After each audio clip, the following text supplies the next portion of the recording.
On October 12, 2011, Eleanor Vance, a widow of 68, bought back her 480-acre family farm for $1.74. The man from the bank who had spent 6 months foreclosing on it, a man with a master's degree in finance and 18 years of experience, had to stand on the courthouse steps in Guthrie, Oklahoma, and accept the 7 quarters and 4 pennies from her hand. The property, valued by his own institution at $1,008,000, was signed back over to her on a folding table in front of 200 witnesses. This is the story of how a forgotten sentence on page 11 of a 32-year-old document defeated a 21st-century financial algorithm. It is the story of a kitchen table, a metal box, and a woman who knew the difference between price and value. Let me tell you about the land, because that is where the story begins. The Vance farm was not prime real estate. It was 480 acres of reddish-brown soil in Logan County, classified by the Department of Agriculture as Port Silt loam, good for wheat and sorghum, but prone to drought. It had been in the Vance family since 1899, purchased by Alara's husband's great-grandfather, Jedediah Vance, for $8 an acre. Jedediah had built the house from blackjack oak hewn from the property's own back 40, and that house still stood, its foundation solid, its porch sagging just enough to feel comfortable. He built the barn in 1903, and the gate to the main pasture was hung on posts he had set himself. The gate was made of iron and weighed 300 pounds. It had been opened and closed an estimated 82,000 times. By 2011, it made a specific groaning sound that Alara could identify from a quarter-mile away. That sound was the sound of home. Her husband, Thomas Vance, had inherited the farm in 1966 at the age of 23. He was a good farmer, not a great one. His strength was not innovation, but consistency. He believed in the old ways not because he was stubborn, but because he had seen them work for his father and his grandfather.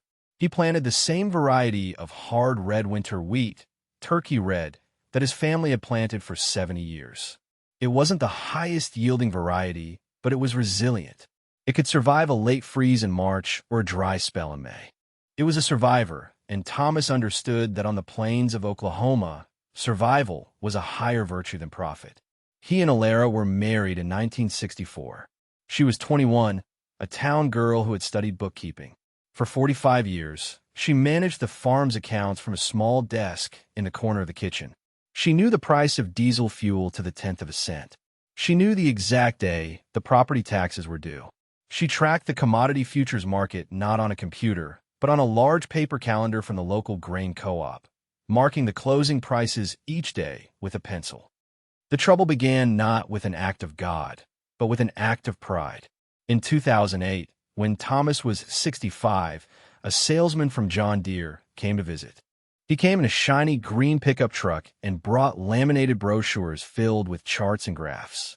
He talked about yield optimization, about GPS-guided tractors and precision planters that could increase their wheat yield by 12 to 15%. He showed Thomas pictures of a new S670 combine, a machine that cost $380,000. Thomas's old combine was 20 years old. It broke down twice during every harvest, and he knew how to fix it with a wrench and a length of baling wire. But he saw the younger farmers in the county driving new equipment. He felt the weight of his age. The salesman spoke of legacy, of leaving the farm in a modern, profitable state for his son. Let me tell you about their son, Leo. Leo was 36 at the time. He had left the farm at 18 for the University of Oklahoma and had never come back. Not really. He worked in Oklahoma City as an IT consultant for an oil and gas company. He loved his parents, but he saw the farm as a museum of obsolete practices. He visited on holidays and spoke of diversification, of leasing the land for wind turbines or selling parcels for housing developments. He saw the land as a dormant asset, its value trapped in his father's sentimentality. When Thomas mentioned the new combine, Leo encouraged him. He said it was a smart investment, a way to leverage the asset to increase revenue. He used words like leverage and revenue that made Thomas feel both ignorant and proud. Alara disagreed. She sat at the kitchen table, the one Jedediah Vance had built, and looked at the numbers. The farm's net profit in a good year was $45,000. A $380,000 loan. Even at the favorable 45% interest rate the John Deere salesman had arranged through AgriFirst Bank of the Plains, would mean a payment of nearly $4,000 a month. It would consume almost their entire profit margin. It made no sense. For the first time in their 44 years of marriage, they had a serious fight. It wasn't loud. The Vances were not loud people. It was a quiet, cold disagreement that lasted for a week. Thomas said, "You have to spend money to make money." Eleanor said, "You have to have money to spend money." In the end, it was his name on the deed. He drove to Guthrie and signed the papers. The new combine was delivered on a flatbed truck a month later. It was so large it couldn't fit in the old barn. It sat outside, gleaming and monstrous, a monument to a future that had not yet been paid for. Thomas got to use his new combine for 2 harvests. The first year, 2009, was a good year. The rains came at the right time. The yield did increase by about 8%, not the 15% the salesman had promised. They made the payments, but there was less money left over than before. The second year, 2010, was a disaster. A brutal drought settled over Oklahoma in the spring and never left. The wheat grew to be only a foot tall, its heads thin and starved. The yield was less than half of a normal year. The income from the harvest didn't even cover the cost of fuel and seed, let alone the $4,000 monthly payment for a combine that had spent most of the harvest season sitting idle. Thomas fell behind. One payment, then 2. The letters from AgriFirst Bank started arriving. They were polite at first, then firm. In January of 2011, Thomas had a heart attack while mending a fence on the west pasture. He was 68 years old. He died before the ambulance could reach the farm. Eleanor found herself a widow with a farm that was failing and a debt of $350, 82154. The grief was a physical weight, but the debt was a ticking clock. She did what she had always done. She sat at her kitchen table with her ledger and a pencil. She called the bank. She spoke to a young woman who was polite but unhelpful. She was transferred to a man in the foreclosure department. He was also polite. He explained the process. He used phrases like non-performing asset and mitigating the bank's exposure. The farm, her home for 47 years, the place where she had raised her son and buried her husband, was now a non-performing asset. 2 weeks after Thomas's funeral, a man named Sterling drove up the gravel lane. Mr. David Sterling was 42 years old, a vice president of acquisitions for AgriFirst. He had worked in agricultural finance for 18 years, starting in loan origination and moving up to what he called asset resolution. He was not an evil man. He was a professional. He wore a crisp blue shirt, creased khaki pants, and polished leather shoes that were ill-suited for the dusty farmyard. He carried a leather briefcase. He introduced himself to Eleanor on the porch, his handshake firm and brief. He did not offer condolences. That was not his department. He asked if they could speak inside. Eleanor led him to the kitchen, to the table.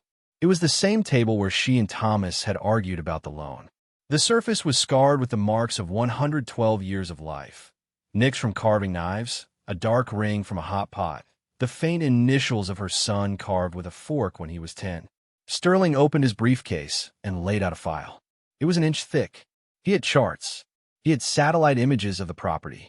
He had spreadsheets detailing commodity price futures and local land value trends. Let me tell you about the difference between his knowledge and hers. Mr. Sterling knew that the 480 acres had a current market valuation of $2,100 per acre. He knew that the adjacent property, a 5,000-acre tract owned by a corporate farming conglomerate called AgriCorp, was valued at $2,400 per acre due to economies of scale. He knew that AgriCorp had a standing offer to buy any adjacent parcels to expand their operations. He knew that the outstanding principal and interest on the Vance loan was $350, 82154.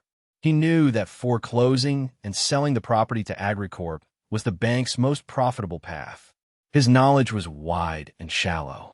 It was data. Eleanor's knowledge was narrow and deep. She knew that the soil in the north pasture was sandier and needed more nitrogen. She knew that a small creek on the eastern edge of the property would flood every 7 to 10 years. but that the flooded soil produced the best wheat the following season. She knew the names of the grandparents of every neighbor within a 5-mile radius. She knew the precise sound the house made in a strong north wind. Her knowledge was not on a spreadsheet. It was in her bones. Sterling spoke for 20 minutes. He was calm, reasonable. He explained that the farm was no longer financially viable. He used the phrase highest and best use, which, he explained, meant selling the land to a larger, more efficient operator. He said the bank was prepared to be generous. They would forgive the late fees and offer her a cash buyout. They would sell the property to AgriCorp for the full market value of $1,008,000. After paying off the loan, she would walk away with approximately $657,000. "It's a good offer, Mrs. Vance," he said, leaning back in his chair. "It's a chance for a comfortable retirement, free from all this stress." Her son, Leo, was there. He had driven down from the city for the meeting. He stood by the counter, arms crossed. He nodded along as Sterling spoke. When the offer was made, he let out a breath he seemed to have been holding. "Mom, you have to take it," he said. "It's a fortune. It's more than this place has ever been worth. You could buy a nice house in town. You can travel. You could be done with all of this." Alara looked from Sterling's confident face to her son's pleading one. She looked at the papers on her table. Then she looked out the window, past the porch, to the old iron gate her husband's great-grandfather had hung. It was closed. It was always closed. She turned back to Sterling. Her voice was quiet, but it cut through the financial jargon like a plow through dry soil. "This land is not for sale." Sterling's smile tightened. He had expected tears or anger or negotiation. He had not expected a simple, 2-word declarative sentence. He said, "Mrs. Vance, with all due respect, it's not really your decision to make anymore. The loan is in default. The bank is initiating foreclosure proceedings. This offer is a way to avoid that unpleasantness. It's the best and final offer." Alara folded her hands on the table. They were wrinkled and spotted with age, but the knuckles were strong. "Mr. Sterling," she said, "my husband's family has farmed this land for 112 years. We've survived droughts, the Depression, 2 world wars, and the farm crisis of the 1980s. We have never failed to pay our debts. This one bad year, this one bad loan, it's not the whole story." He began to pack his briefcase. The charts and graphs disappeared into the leather folder. The meeting was over. "Mrs. Vance," he said, standing up, "the numbers are the numbers. Sentiment doesn't pay interest." Alara stood up too. She was a small woman, barely 5 feet tall, but she seemed to fill the space by the old wood stove. "The land remembers more than the last 2 years of numbers," she said. "It remembers the other 110. And so do I." He left. Leo stayed behind, his face a mask of frustration and disbelief. "Mom, what are you doing? He's trying to give you over $500,000. You're throwing it away for what? For dirt? For a broken-down tractor? This isn't a movie. This is real life. You're going to lose everything." She didn't answer him. She walked over to the sink and began to wash the coffee cups from the meeting. The silence in the kitchen was heavy with the weight of unspoken things, of a son who had left and a mother who had stayed, of 2 different ways of seeing the world. He saw an asset. She saw a trust. The foreclosure notices began arriving the next week. They were printed on official-looking paper filled with legal terms. Notice of default. Notice of intent to sell. They were posted on the county courthouse bulletin board and printed in the local paper, the Guthrie Gazette. The auction date was set for October 12, 2011, at 10 a.m. on the courthouse steps. The community watched with a kind of sad resignation. They had seen this happen before. A family gets in over their head, the bank takes the land, and a big corporation swallows it up. It was the way of the world. People stopped by to offer sympathy. They brought casseroles and pies. They spoke about Thomas in hushed tones. They told Alara she was a strong woman, that she would get through this. No one told her she could win. Winning was not a possibility. Leo called every few days. He had spoken to a lawyer. The lawyer had confirmed what Sterling had said. The bank's case was ironclad. The loan was in default. The foreclosure was legal. He begged her to call Sterling back, to take the deal before it was too late. "There is no way to fight this," he said, his voice strained. "You're just making it worse. You'll lose the farm and the money." She listened patiently. She said, "I'll be fine, Leo," and then she would change the subject, asking about his work or the weather in the city. She was not panicking. She was not crying. She was waiting. It was a kind of patience that Leo, in his fast-paced world of software updates and quarterly reports, could not comprehend. It was the patience of a farmer who plants a seed in the spring and waits until the fall for the harvest. In the evenings, after the sun had set and the house was quiet, Eleanor began a ritual. Thomas had kept all his important papers in a gray metal box in the bottom of his closet. It was a Century fireproof box, bought in 1979. It held their marriage license, their birth certificates, their wills, and every financial document they had ever signed. She brought the box to the kitchen table. The key was on the same ring as the key to the old tractor. She opened it, the air filled with the smell of old paper and stale ink. She was looking for one thing: the original loan document for the farm. Not the 2008 loan for the combine, but the first one, the one they had taken out in 1979 to build a new silo. It was a much smaller loan, only $30,000, from the same institution, AgriFirst Bank of the Plains.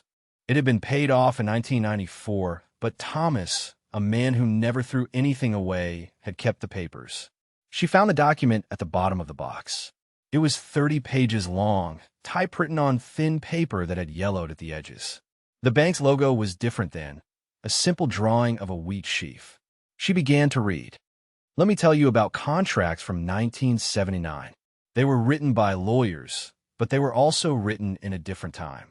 The farm crisis of the 1980s had not yet happened. Banks in rural areas were still part of the community. They saw farmers as partners, not as entries on a balance sheet. Their contracts contained clauses that seem strange to us now, clauses born from a memory of the Great Depression, designed to protect families from temporary hardship, to give them a fighting chance to recover their land if disaster struck. These clauses were fossils, remnants of a bygone era of finance." Eleanor read through the dense legal text, her finger tracing each line. She had her reading glasses on. The light in the kitchen was warm. On page 11, in the middle of a long, uninterrupted block of text, she found it. It was Section 4, subsection B, Clause 17. The heading was Lienholder's Rights in Event of Default. She read the clause once. Then she read it again. Then she took a deep breath and read it a third time, out loud, to the empty kitchen. In the event of a foreclosure auction initiated by the lienholder, the clause read, "The original signatory or their direct legal heir shall retain the right of redemption. This right entitles the signatory or their heir to reclaim the property in full by matching the final, accepted auction bid price, plus any and all documented administrative costs associated with the public sale. This right must be exercised within 24 hours of the auction's conclusion." She sat back in her chair. The house was silent except for the hum of the old refrigerator. The language was archaic, a holdover from another world. But the meaning was clear. The bank's modern software, the system Mr. Sterling trusted, had been programmed with contract from the last 2 decades. It would have scanned the 2008 loan for the combine, a modern document with no such protective clause. But the 2008 loan was a second mortgage, a secondary lien. The primary lien on the property itself, the one that legally governed the foreclosure, was tied to the original land mortgage. And that mortgage, the one for 1979, was still the foundational document. The bank, in its digital efficiency, had forgotten its own history. Its own lawyers, accustomed to streamlined modern contracts, had likely never read the original paper file from 32 years ago. They had assumed. It was a fatal assumption. Eleanor did not call her son. She did not call a lawyer. She knew that the moment she involved others, the information would get out. The bank would be alerted. They would find a loophole, a way to invalidate the clause. They would postpone the auction. This had to be a secret, held close until the final moment. She made a photocopy of page 11 at the local library. The next day, she drove her 15-year-old Buick to the county courthouse. She went to the clerk's office, a place she knew well from paying property taxes for 45 years. She spoke to a woman named Mary, whose mother had been in her high school class. She asked for a certified copy of the original 1979 mortgage filing between Thomas Vance and AgriFirst. Mary found it in the archives, a thick, dusty ledger. She stamped the copy with a raised seal. It cost $5. For the next 2 months, Eleanor waited. She continued her routine. She tended her garden. She paid her utility bills. She spoke to her neighbors. She gave no sign of the knowledge she held. She was a woman carrying a single, powerful secret. It was a quiet, profound act of rebellion. She was not fighting the system with protests or anger. She was preparing to hold the system to its own forgotten rules. On the morning of October 11th, the day before the auction, she went to the bank, her local branch, not the corporate headquarters, and withdrew $200 in cash from her modest savings account. She asked for it in small bills and coins. The teller, a young woman with a nose ring, looked at her with pity, assuming the old woman was taking out her last bit of cash before losing her home. Eleanor just smiled and tucked the money into her coin purse. The morning of October 12th was cool and clear. A perfect autumn day. The auction was scheduled for 10 a.m., and by 9:30, a crowd had gathered on the lawn in front of the Logan County Courthouse. There were about 200 people. They were not there to bid. They were there to bear witness, to mark the passing of another family farm into the hands of a corporation. It was a communal act of mourning. There were farmers in overalls and seed caps, their faces weathered like the land they worked. There were townspeople, the owner of the hardware store, the pastor from the Methodist church. They stood in quiet groups, their hands in their pockets, their voices low. This was the community of witnesses. Mr. Sterling was there, looking confident and relaxed. He stood near the auctioneer, a portly man in a cowboy hat. Sterling was talking to a man in a crisp polo shirt with an AgriCorp logo embroidered on the chest. They were smiling. The deal was already done. The auction was just a formality, a legal procedure to be completed before the real transaction could take place. The bank would bid the amount of the outstanding debt, take possession of the property, and then sell it to AgriCorp in a private deal for over $1 million. It was clean. It was efficient. Leo arrived at 9:45. He had taken a day off work to drive his mother home after the auction. He saw it as his duty. He found her standing at the back of the crowd, near an old oak tree. She was wearing a simple dress and her favorite gray cardigan, the one she wore when she worked in her garden. She was holding her purse. She looked calm. Too calm. "Mom," he said, his voice gentle. "You don't have to watch this. We can go. We can get a coffee." "I need to be here," she said, her eyes fixed on the courthouse steps. It's important to see things through to the end. At exactly 10 a.m., the auctioneer stepped up to a portable lectern. He welcomed everyone. He read the legal description of the property, a long string of sections, townships, and ranges. He announced the terms of the sale: cash or certified check, 10% down, closing in 30 days. Then he asked for an opening bid. Mr. Sterling stepped forward. In a clear, strong voice, he said, "On behalf of the lien holder, AgriFirst of the Plains, we bid $350,821.54. It was the exact amount of the debt." The auctioneer looked out at the crowd. "I have a bid of $350,821.54. Do I hear $360,000? Do I hear $360? Silence. The farmers looked at the ground. The townspeople looked at each other. No one was going to bid against the bank for a foreclosed property. It wasn't done, and no one there had that kind of money anyway. The man from AgriCorp remained silent. He had no need to bid. His deal was with the bank. "Going once," the auctioneer said, his voice echoing slightly in the morning air. "Going twice," he said, drawing out the words.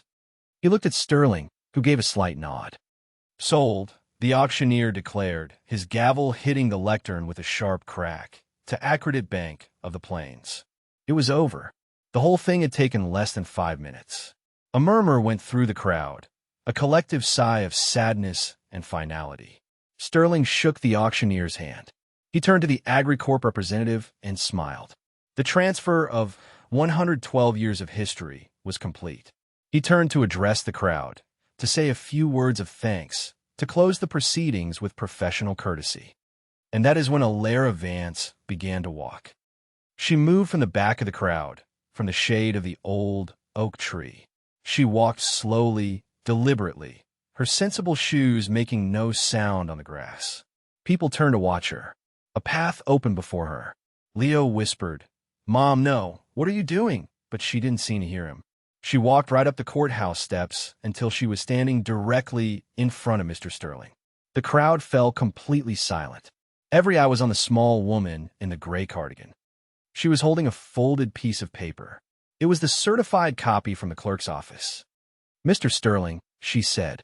Her voice was not loud, but in the sudden stillness, it carried perfectly. "I believe I have a right to redeem my property."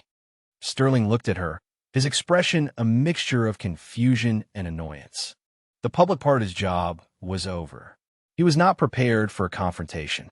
"Ma'am, the auction is concluded," he said, his tone condescending, as if speaking to a confused child.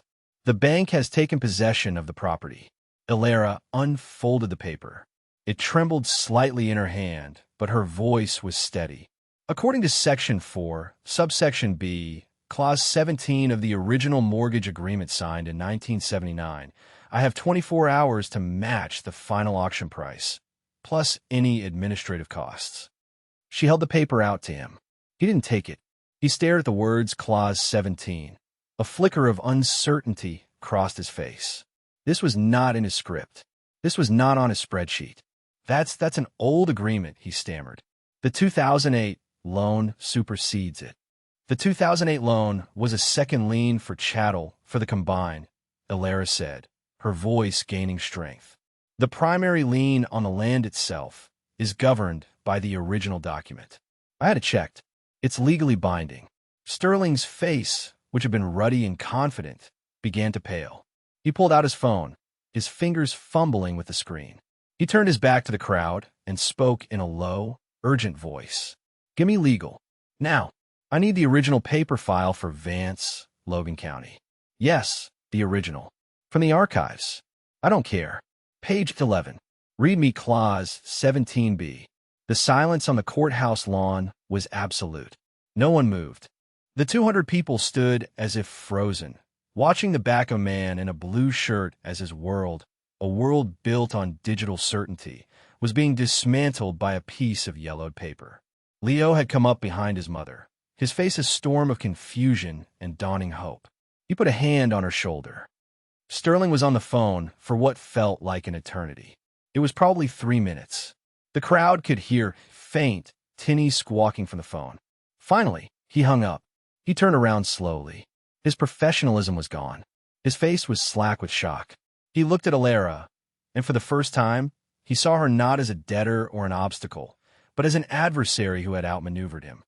"What," he said, his voice hoarse, "was the final auction price?" The auctioneer, who had been watching with his mouth open, cleared his throat. He looked at his clipboard.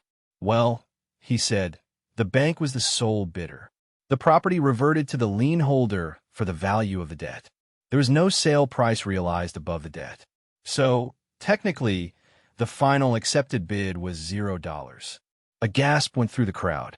Sterling's face went from pale to ashen. He had been so clever.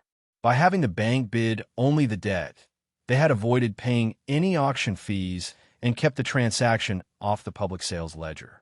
It was a standard, efficient procedure, but it had just become his undoing. He rallied, grasping at the last straw Eleanor had handed him. "The clause," he said, his voice desperate. "It says price plus administrative costs.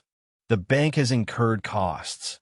He fumbled in his briefcase and pulled out a folder. He was back on familiar ground now. Fees, expenses, numbers. He scanned a document. The administrative costs for filing the notices, for the auctioneer's fee, for the legal paperwork. The total documented cost comes to $1.74. He said the number with a sneer. He said it as if to prove the absurdity of the situation. He thought he had her. He thought, surely, this strange, stubborn old woman would not have the gall. Eleanor Vance did not say a word.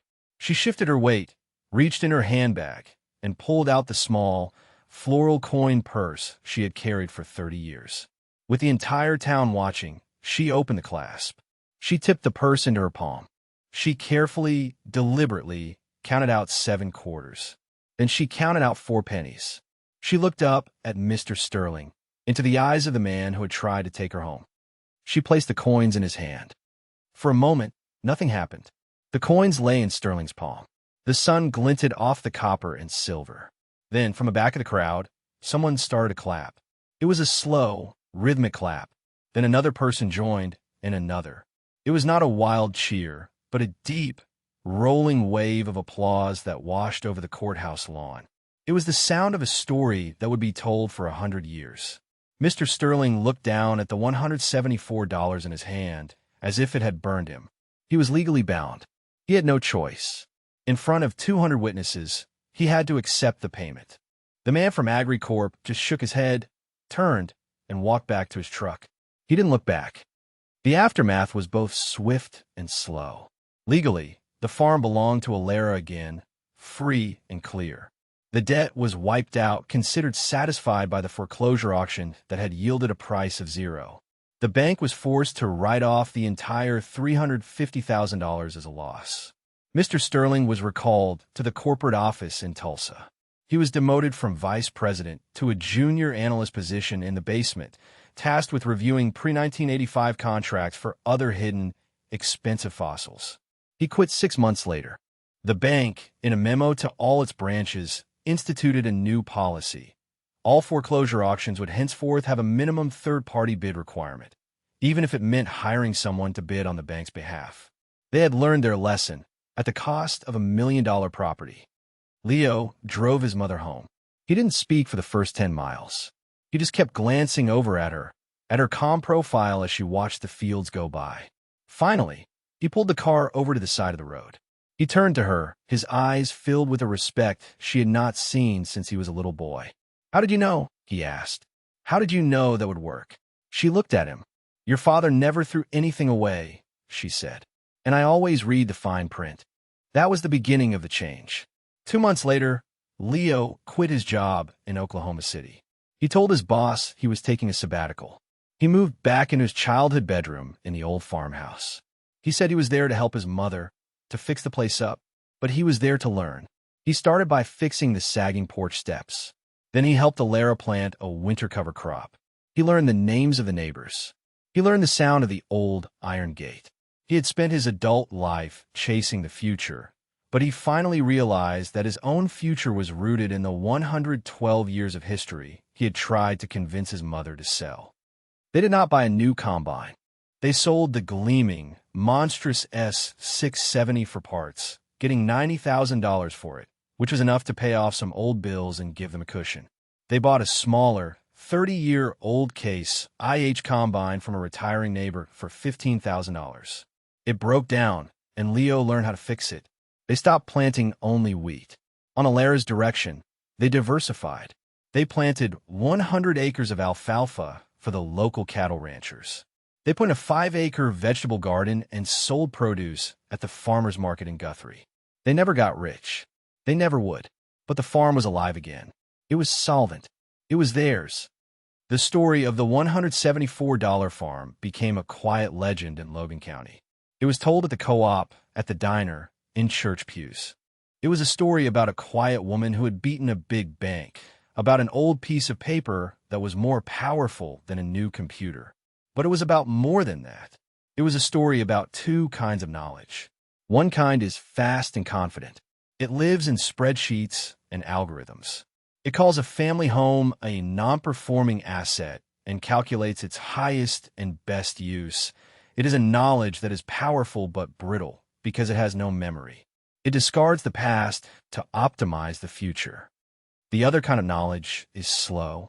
It is patient.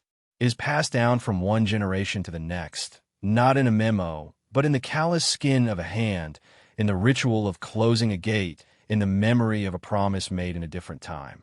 It is the knowledge of a woman who reads the fine print, who understands that a contract is not just a transaction, but a story.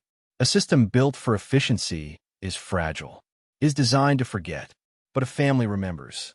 The land remembers, And sometimes, in the bottom of a dusty metal box, there's a single sentence that holds the truth that the spreadsheets were designed to ignore. It wasn't about the money. It was never about the money. It was about the trust. And the trust, in the end, was redeemed for $1.74.